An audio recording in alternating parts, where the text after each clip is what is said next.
that could be a factor in the outcome of the U.S. presidential election. In 2016, Donald Trump won Pennsylvania's 20 electoral college votes in a narrow victory that paved his way to the White House. But his rival, Joe Biden, grew up there. And as Mike Armstrong explains, the Democrat is determined to win his home state. It's not on any tourism websites, but this home may be someday. The reason people stop for pictures is that the wood-slatted house on Scranton's Washington Avenue was the boyhood home of a man who may be the next president, Joe Biden. Hey, buddy, how are you? Biden hasn't forgotten this home. He dropped by on the campaign trail this summer. Time for a few questions? No, I just came to see Ann.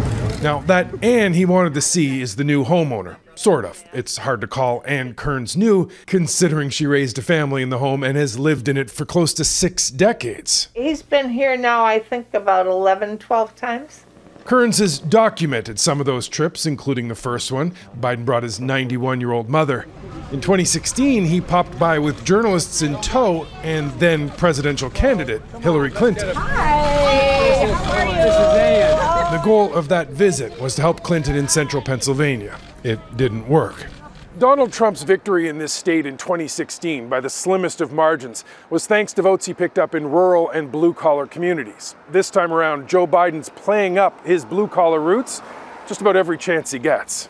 I view this campaign, as I've said before and I'll say it again, between Scranton and Park Avenue. Biden only lived in Scranton until he was 10. His family moved away in 1953 as part of a massive exodus when the steel mills closed. I like the guy. Now, it's not hard to find Scrantonians who are proud of Biden, but there are those who say he's trying to take advantage of shallow roots. I knew Joe when we were kids. Did you really? Yeah, at the Green Ridge Pizza, we went in there for pizza.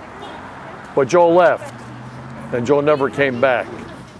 Well, he's come back enough for visits that the Kearns family regrets a change they made years ago. As a boy, Biden had carved "Joe was here" in the molding of this window. We, not knowing he was going to be vice president someday, had removed that.